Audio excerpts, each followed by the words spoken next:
warm-up spin allows you to build some calluses on your hands, allows you to develop proprioception, spatial awareness, timing and distance, and it's also a strike. So starting with your walking cane in your hand, and I'm gonna show you the Cane Master self-defense canes are the gold standard of self-defense canes. They're made out of wood.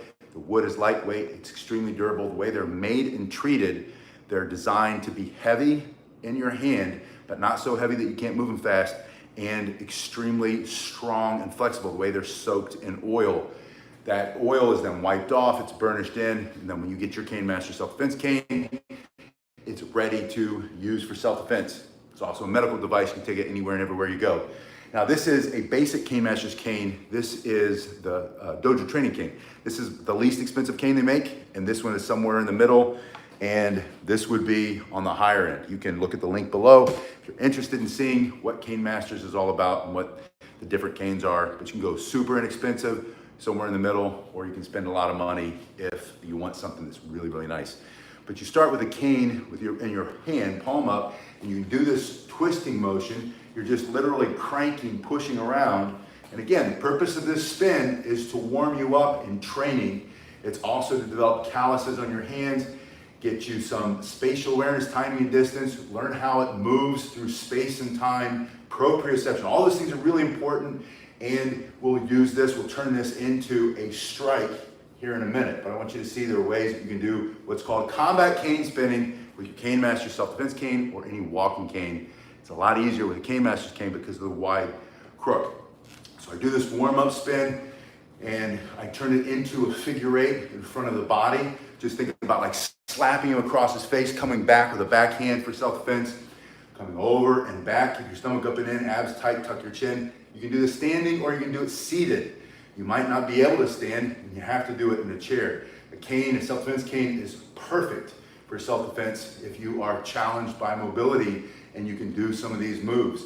You can also do this one over here. This is a fancier, like level 2 kind of move, and you're just opening your hand. Keep your thumb behind the cane and then turn it over. It's on the side of your body. Now, do you have to do all those spins? No, you don't. But if you do, you're going to develop all the things that we said before, but then when you need it, you're going to be able to spin your cane in self-defense, coming across the body, coming back, generating maximum amount of force with a cane, a wooden cane made out of hickory or oak that will then smash into the side of his neck or into his arm. Maybe he's reaching for you with a knife or trying to choke or grab or stab, or he's holding on to somebody, won't let go. You can bring it down on top of the head. I'm going to show you the first move. I like to have you learn. You're going to start with your cane in the traditional way with the crook facing back. It's just like this. You're going to bring it up like you're going to shake his hand. That's going to create this massive long lever, generating a lot of force and power coming up between his legs. Maybe you miss his legs, smack him in the bottom of the chin. Maybe he's already coming at you with his hand out and you hit that hand. You're then going to drop your palm facing the sky, pull it back to your ear, and then crank it down on the top of his head for self-defense. Maybe you break his clavicle. Maybe you're smashing that hand. Maybe you just knock him out, turn off his operating system, hitting him on the top of the head. So the motion is here. You bring your hand up, you bring your hand down. Up, palm faces the sky, hand to your ear, and then just like you're slapping straight down on the top of his head for self-defense. Come up, come down. The next way you can use it is by coming across and back. Think of a windshield wiper. Think about using it like you would a Japanese tonfa. That's that self-defense tool that the Japanese Okinawans on the island would use from so many years ago. And it's just a handle on a cane, a handle on a stick. So using that handle to your advantage, coming across the body and back, just hitting whatever you can that's coming at you, stopping him, bringing him back, bringing it back down on top of his head. You can bring it up and across, you can bring it across the other way, bring it down that way. Those are all the basic spins. You can do it with the crook facing back, you can do it with the crook facing forward. And I want to show you that next. The crook facing forward on this cane Master's cane, which is the gold standard self-defense canes. On this Cane Master's cane, you have a palm rest. Your hand goes there, distributes the weight on your wrist to make it a little bit easier to hold. You can lean into it ergonomically. It's easier. Speaking of leaning into it, let me show you something real quick in case you use a cane for mobility. You were to pick your cane up off the ground and you would fall to the ground. You could use one to lean on and the other to defend yourself with. You can lean into this cane and fight for self-defense. with this other cane and all the different ways that we're going to show you in this video for self-defense with two canes. Going back to this single cane, crook facing out, I want to show you can do those same motions. There's the handshake, there's the smack in the top of the head, there's your windshield wiper, that's coming down, across, coming back the other way, and down, all those basic spins. And it's just a little bit of a spin. If you see it, you're just going through your hands that way. Let me show you the next way I want you to spin your cane for self-defense. And this is going to increase the speed of the strikes in the next set of strikes I'm going to show you for self-defense. And that is holding it this way, the same way you would what we call a collie stick or an eskrima stick. And you're going to turn it, maybe a pair of nunchucks. You say, well, I can't defend myself with nunchucks, but we're not talking about nunchucks now. We're talking about the move using a very long piece of hickory coming across the side of his face for self-defense. So you're going to build some strength in that wrist and that forearm going into the shoulders and the arm, keeping your stomach up and in, abs tight. I'm turning it to the outside of the body. Hey, Tony's here. Tony says, thank you for for the teaching. So this is an orbital spin to the outside. When you bring it inside, it's an orbital spin to the inside. Now that's what I call it. You can call it whatever you want. I don't care what you call it. In fact, I don't get hung up on all of the traditions and the customs that you find in martial arts or self-defense programs. I'm only looking for what works. The dumb Marine inside of me, the dumb Army grunt infantryman inside of me wants to know what's going to work for self-defense. I could care less if it fits somebody's limited thinking and somebody's limited ability to understand that there's more than one way to do anything. So I'm going to have you do this to the outside, and I'm going to have you do it to the inside, and I'm going to weave those together. So now you're doing a figure eight. And notice that I want you to keep it tight, right in front of your body.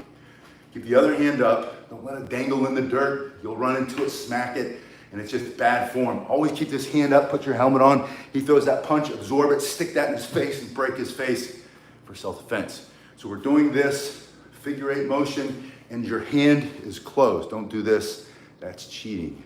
Keep your hands closed so you increase the flexibility. Yeah, Tony says amen to what works. We call that grunt life. I've seen those t-shirts. I've never understood that till now, grunt life. That's to me what grunt life is. Grunts only want to know what works. Grunts don't care too much about theory. Grunts don't care too much about people's traditions and customs. Grunts are going back to the Bible where they were fighting with sticks and rocks. Because you know, once you run out of these, and then you fix bayonets, and then that breaks, and then the handle guards break off of your rifle, and then you have a big stick, and then that breaks in half, or you lose that, and then you take off your helmet, and it's a big rock. That's how you defend yourself. You use what works. But you're doing this figure eight to build some speed, so when we come into this section, which we might as well do right now, because here we are. So you're holding your cane in this traditional way, crook facing back. There's two ways to get here. One is to slide down the front, and the other way, which works without the palm rest. So you have a palm rest, you're gonna have to open your hand and get over the palm rest. You don't have a palm rest, Irish stick fighting style, Irish shillelagh style, you slide your hand down the front, and then you put it between you and him. From this position, I have a thrust, and then you have it coming off both shoulders, you have it coming across both sides horizontally, and then straight down on top. Keep it simple. Basic strikes. You can also, if you want, and let me show you why I just switched back. This is the gold standard of self-defense canes. This, when you start to use a cane, and I have to use a cane from time to time. This morning, my hip was on fire. It hurt for the first like hour and a half until I started moving around and warm up. I refused to take the ibuprofen just because of what it does to the body. And Google it yourself, look it up yourself. I'm not going to get myself in trouble by talking about big companies like that here. But instead of taking the ibuprofen to hit the inflammation, I drink a lot of water, I start moving around. But for the first few days or few hours of the day, I put that cane in there, and you always put it in the opposite hand where it's injured. And then as I'm walking around, making breakfast, getting some coffee, doing all the things, I'm taking some of that pressure off my hip. But when you start to have to use a cane, it takes away some of your feeling of independence, freedom, vitality, youthfulness, the ability to defend yourself. It isn't a good feeling when you have to start using a cane, in my experience, speaking for myself. But when I carry my Cane Master self-defense cane, I don't feel the same way. I don't feel feeble and weak and old. And trust me, when you start using that cane or have to use a cane when it's age-related, and I don't know if it's age-related or just stupidity, going back to the dumb Marine in me, all the things I did in training, and then in the Army, all the things I did, ripping up knees, popping hips, hurting joints, you know, it adds up. But then you start to lose your mobility, and you have to use a mobility device, a medical device like an aluminum cane, like the cheap one they give you at the VA. And it's not that it's cheap, it's inexpensive is not the right way, or cheap's not the right way. It's just, it's aluminum, so it's lightweight, it's portable, but it looks like a medical device. It looks like you just came out of the hospital, which is where you picked it up. But I have this in my car all the time. So when I go into the VA, I go in with my own Cane Master self-defense cane, and I don't feel the same way. I don't feel like I'm weak and feeble and old and all the words that we feel when we start to have to use these things. Anyway, I like this one over my Dojo training cane because it's a little bit more lightweight. It's made out of hickory. It's a little bit smaller diameter. You can have Cane Masters, make them any way you want. You'll find that in the description, the link below. But this cane, when I start to do these motions, moves a lot faster. Let me show you what else on the Cane Masters canes allows you to strike a lot harder and faster, and that's this teardrop shape. When they cut away some of that material on a Cane Master self-defense cane, it moves through the air so much faster, fighting more like a sword than a stick for self-defense. And that's a feature you might want to put on your cane. This also improves the grip, keeps it from sliding out of your hand, just like a billy club. For those of you law enforcement brothers and sisters out there, you can go around there, go around the back of the hand, and then you can defend yourself. And again, we're gonna keep it really simple. We're going to start with a thrusting motion, moving him back, just interrupting his line of sight, interrupting the pattern of behavior that he has, of coming at people aggressively because he sees you have a cane, he thinks you're weak, you're feeble. You're gonna say, not me, buddy, get out of my face, push it there, bring it to your shoulder. Always bring these strikes off the shoulder, that's an angle down, comes off the other shoulder. Of course, if you wanted to, you can come up the other ones, just like we do in a Scream of Filipino martial arts. You can bring the strikes up, coming off the hip through the shoulder. But I want you to keep it simple. Thrust, 2 angles down, and never from out here. This is too wide. If you come out too wide, you're gonna wrap your arm around his back. You're gonna give him a big hug as he drives his elbow through your face and stabs his knife in your stomach. So we don't wanna do that, switching canes. I want to bring it from here off the shoulder so that he runs into it. Between me and you is a cane. I want you to eat that cane for self-defense, coming through, coming back, horizontal and back, and then straight down on the top of his head or in his clavicle, or he won't let go of your wife, your child, your grandchild. God forbid, don't touch my kids, right?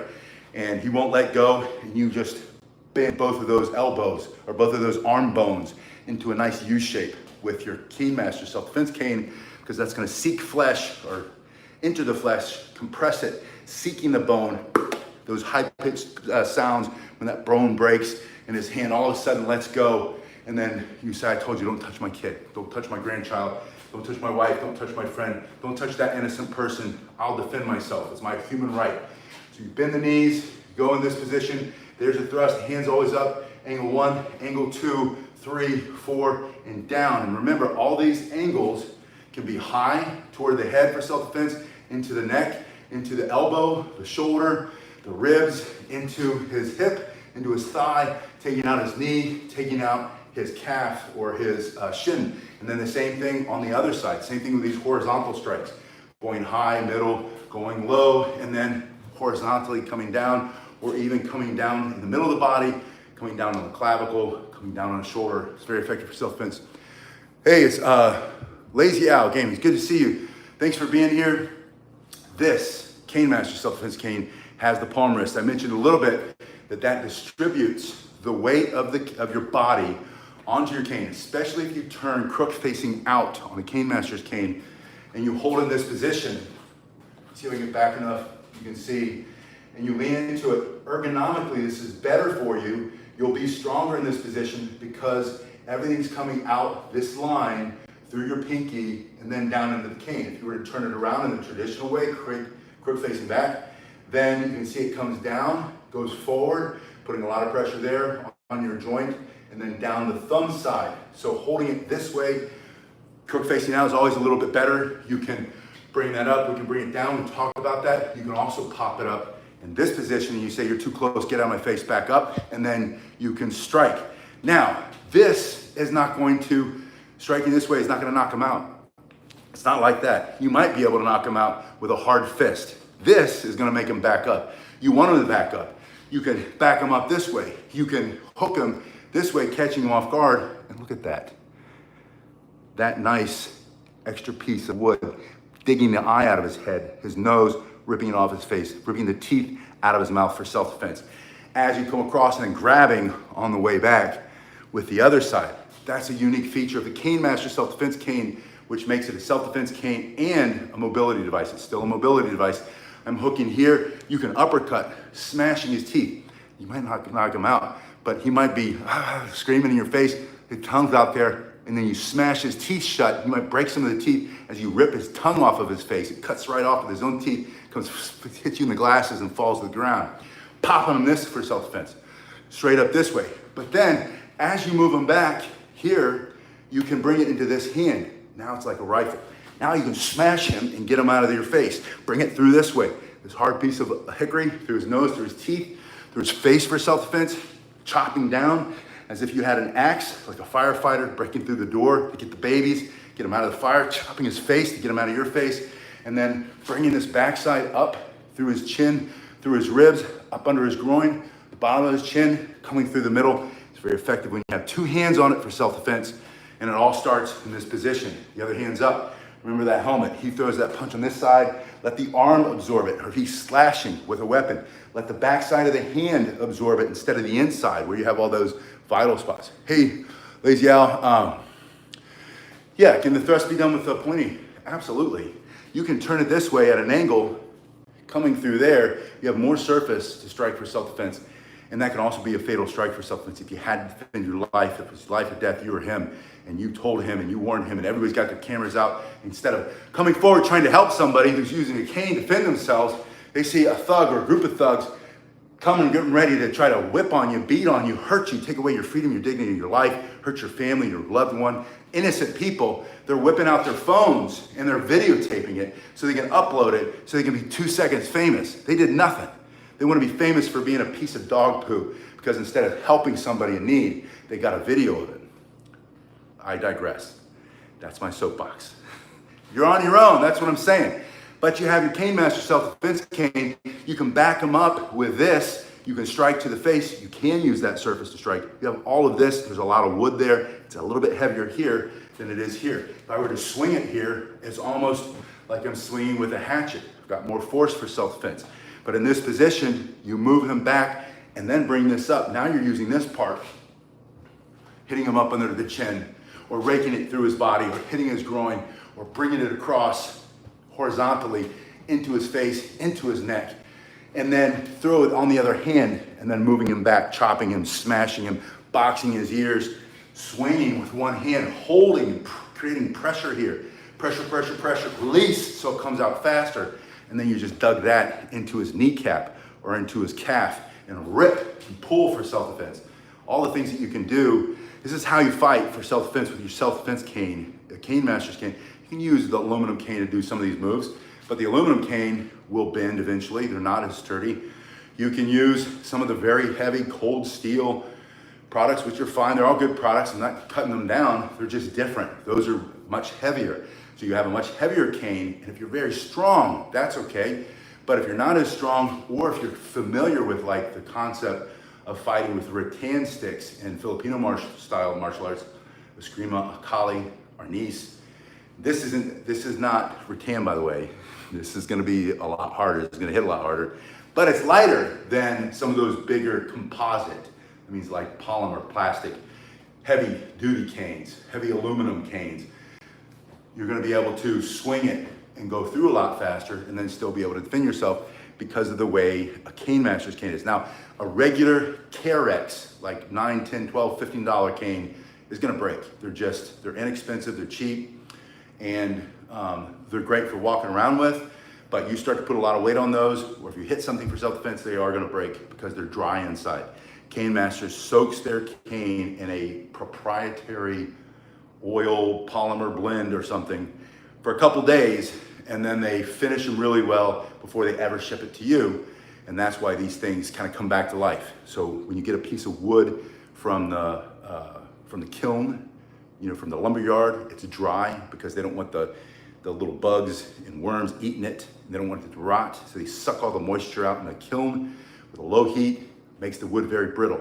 When the Cane Masters, after they steam and bend the crook and put it in there and attach all the accoutrements and do all the carvings and the fancy stuff and make it nice and buttery smooth with the sanding, and they soak it for a couple days. And then all of that stuff gets in there and it rejuvenates the wood and it makes it heavier and it makes it effective and perfect self-defense tool.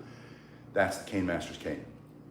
Let me know in the comment section, do you have, I know a lot of you guys already have the Cane Masters canes and you're big fans. I also want to show you, if you do have a cane, I wouldn't do this with the Carex cane because it's going to break. In fact, I've done it with the Carex cane and I broke it. But I'm going to show you with my Dojo training cane. You can do it with any of the canes. How I use resistance bands to get stronger. I get to go to the gym maybe once a week. I think this week I got twice, and it was like, wow, unique. Because there've been months now where I've got to go maybe once a week, and then sometimes once every 2 weeks, and then sometimes once in the month. And so I don't get to go to the gym. And I hated the gym. I never liked going to the gym. When I had a martial arts school, I closed my dojo. I don't have my school. We called it the dojang because it was Korean style for a long time.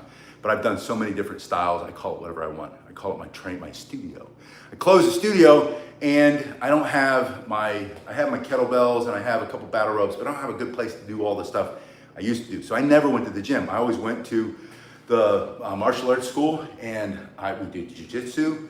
We did all the striking. We did lots of boxing. We did some of the traditional martial arts. I did a lot of weapons martial arts. And then I did a lot of body weight exercise. It's my favorite: push-ups, squats, pull-ups. And then I'd swing some kettlebells, do some Indian swinging clubs. I would do some battle ropes, and that's how I got my workout. I never had to go to the gym. But now, as I'm getting older and I don't have all that, and I'm working a real job, which I don't like working a real job. I gotta be honest. Being your own boss for 30 years and then having to go work for the man, not my favorite thing. But I'll do it because I have to do it. And I'll do it when I go in, I'll do the best I can, just like I still owned it. All right, so since I'm not going to the gym today, I'm gonna get my workout in with you, and I wanna show you how to do that with the band. These are standing push-ups, and if you have old doddery hips like I do, I have one hip replacement, one that needs to be replaced because there's nothing left in there except a whole bunch of bone spurs and torn labrums and all that. It's bone-on-bone grinds. And then both my knees are jacked. I don't like getting down on the ground anymore, which I never thought I would say, right? We can remember when we were young, we thought, oh, I'll never be that old man complaining in the garage, sweating like a pig. Here I am. So I'm doing my standing push-ups. And you get this resistance band. They're less than like 20 bucks. And these things will last tens of thousands of repetitions. And I know that because I've broken maybe 4 or 5 over 30 years. And they all have thousands of repetitions in them. And you want to go time under tension. And that gives you the best resistance. Now, we're not looking for beach muscles. We're looking for get out of my face, or I'm going to smash my elbow through your face for self-defense. Or I'm going to hit you with my cane so hard and fast that you're going to think, wow, that old man can still move. Muscles. Those are the muscles you're going for. That's why we're using the resistance bands.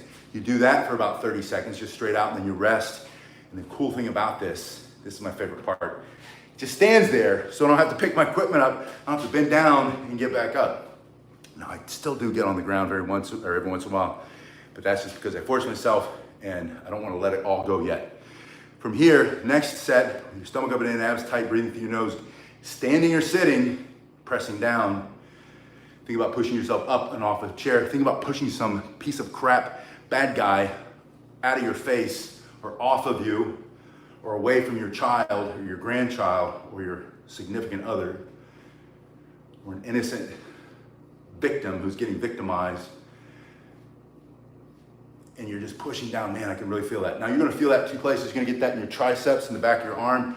You're gonna get that in the lower part of the chest. That's why we're going down. When I go out, it's most of the chest.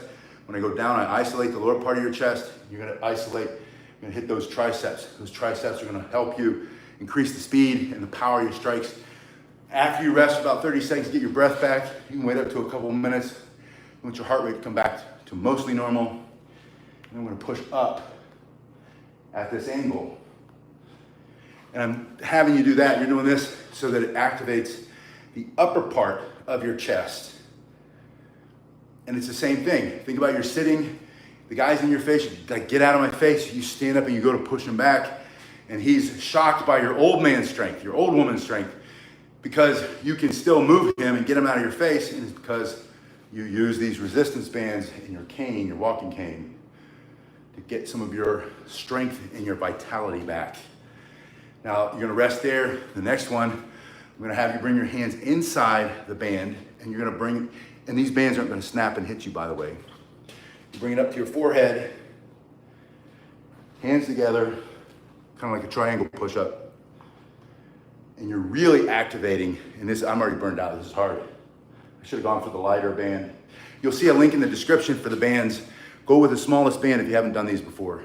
This is the thinnest, like least wide.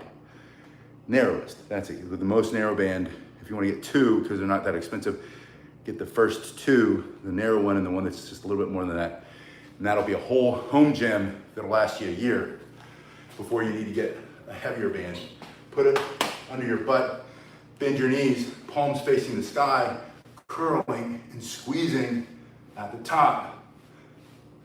Boxers know that all of these, all the knockout power comes from multiple places, but one of the best parts of it, or the most important parts, is having strong biceps. If you've ever seen a boxer's biceps, they're well developed, almost like a gymnast, biceps, that's from that snapback. And you're gonna improve that speed of your strike with your cane by bending your knees a little bit, or sit in a chair, put it under your butt, and curl. Then change your hand grip. Go wider than your band. Rest 30 seconds, then turn your palms down, hit the outside and the big part of your forearm that holds the cane and brings it through on all those strikes.